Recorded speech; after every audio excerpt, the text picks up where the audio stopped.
안녕하십니까. 스포츠 상식의 스식입니다. 기억하십니까? 박상영 펜싱 선수가 금메달을 목에 걸 수 있었던 그 말, 할 수 있다, 할 수 있다, 나는 할 수 있다. 박상영 선수의 간절함을 알 수 있죠. 오늘 영상은 박상영 선수의 간절함을 스포츠 심리학으로 아주 쉽게 설명드리겠습니다. 먼저 스포츠 심리학이란 스포츠와 심리학의 결합 형태로 스포츠 상황에서 스포츠 수행에 영향을 미치는 심리적, 사회적 요인에 대한 관계를 규명한 학문입니다. 쉽게 말해 스포츠라는 상황에서 운동을 할 때 심리적 요인이 어떻게 작용하는지를 나타내며, 예를 들어 축구 대회라는 스포츠 상황에서 불안으로 인해 긴장해서 경기를 망칠 수도 있고, 골대 앞에서 징크스 때문에 골을 못 넣을 수도 있습니다. 이렇게 스포츠 상황에서 불안과 긴장은 매우 큰 영향을 미치고 경기 결과가 달라지기 때문에 연구자들은 스포츠 심리학에 대한 연구를 많이 합니다. 전주대학교 도서관 자료실에 스포츠 심리학 연구라고 검색만 해봐도 소장 자료만 1399개, 한국 스포츠 심리학 계집 발표 논문수 4160개 정도 됩니다. 한국의 스포츠 심리학 발전이 88 서울 올림픽 유치 이후 활성화되었기 때문에 적어 보이지만 절대 적은 수가 아닙니다. 이렇게 일상에서도 쉽게 접할 수 있고 연구가 활발히 이루어지는 이유가 스포츠 상황에서 아주 중요하게 작용하기 때문입니다. 그럼 이제 박상현 선수의 상황에서 어떤 심리적 요인이 적용됐는지 쉽게 설명해 드리겠습니다. 박상현 선수의 상황에서는 자활을 통한 불안 해소, 자기 효능감 향상, 적정 각성 수준의 도달로 인한 몰입과 퇴장 수행이 적용되었습니다. 박상현 선수가 자활을 통해 어떻게 금메달을 목에 걸었는지 순서를 정리해 봤습니다. 자활을 시작으로 불안 해소와 자기 효능감 향상, 적정 각성 수준으로 인한 몰입, 끝으로 최상 수행을 이루고 금메달에 도달한 것입니다. 이 심리적 요인들은 스포츠 상황에서 아주 중요합니다. 그 중에서도 자활은 특히 박상현 선수의 상황에서 큰 역할을 합니다. 자활가 있었기에 금메달이 있을 수 있었습니다. 자활은 긍정적인 언어적 표현입니다.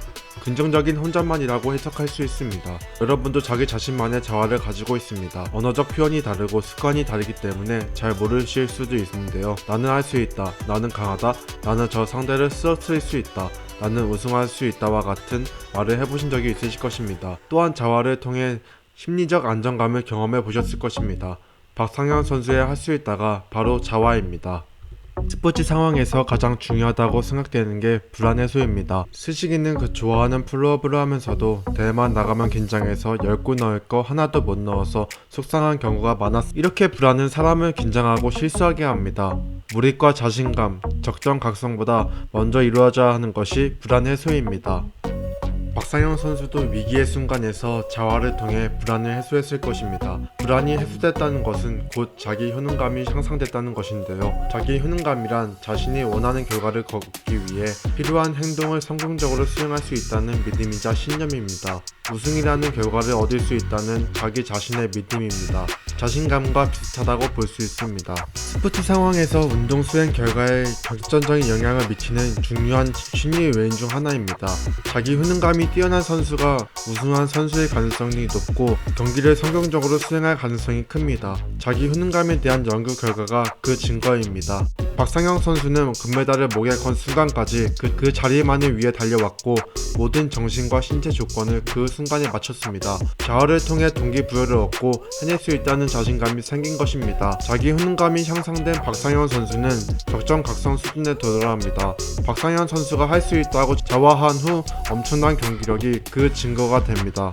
또한 적정 각성 수준에 도달 여부는 최상 수행의 조건이 됩니다. 적정 각성 수준이란 각성하지 못하면 무기력하고 적정 각 수준을 넘으면 흥분 상태가 돼, 적정 각성 수준은 그 중간이며 적정하게 유지하는 것이 중요합니다. 적정 각성 수준에 도달하면 몰입에 들어가는데요. 몰입 또한 매우 중요합니다. 몰입은 일상에서도 경험할 수 있고 스포츠에서는 아주 중요합니다. 일상에서는 이어폰을 끼고 노래 들으며 수학 문제를 풀다가 노래가 언제 바뀌었지? 와 같은 상황이 있고, 스포츠 상황에서는 시야가 좁아지고 순간 집중되고 모든 게 느려 보이는 순간이 있을 것입니다. 이러한 순간이 몰입입니다. 완전히 몰두한 상태라고 할 수 있습니다. 몰입은 분명한 목표의식, 집중력, 자아의식의 상실, 시간감각 왜곡 등의 개념이 합쳐진 상태입니다. 몰입하지 않았다는 것은 집중하지 않았다는 것이고 최상 수행에 도달하지도 못합니다.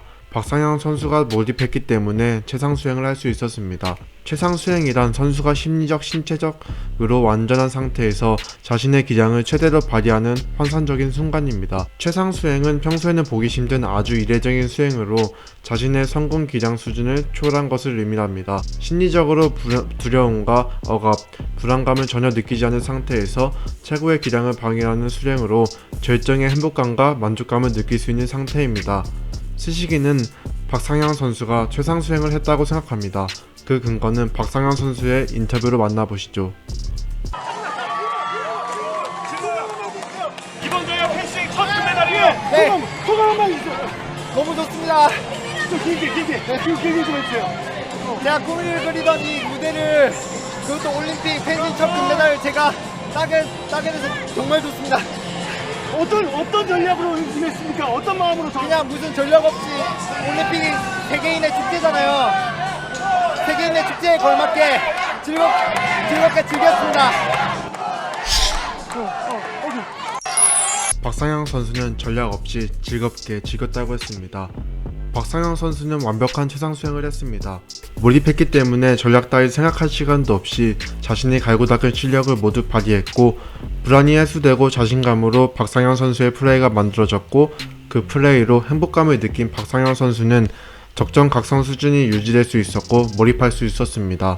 최상 수행에 도달해 역전할 수 있었고 금메달을 목에 걸 수 있었습니다. 이렇게 박상영 선수가 금메달을 목에 걸 수 있었던 이유를 알아봤습니다. 박상영 선수의 금메달이 더욱 값진 이유는 그 순간을 위해 엄청난 노력을 했다는 것입니다. 좌하부터 시작해 최상수행까지의 과정 모두 한순간에 나온 것이 아닙니다. 끊임없이 금메달을 생각하고 최상의 수행 조건을 위해 체력을 단련하고 기술을 연마했을 것입니다. 박상영 선수의 그 열정이 금메달을 더욱 빛나게 했습니다. 결국 노력이 성공을 만들었습니다. 최상 수행을 하기는 매우 어렵지만 그 결과는 말할 수 없이 행복합니다. 운동을 넘어서 자신이 하는 모든 일을 최선을 다한다면 후회 없는 결과를 만들 수 있습니다. 운동을 통한 고통이 포기와 후회로 인한 고통보다 덜 아프고 더 값집니다. 당신도 할 수 있습니다. 감사합니다.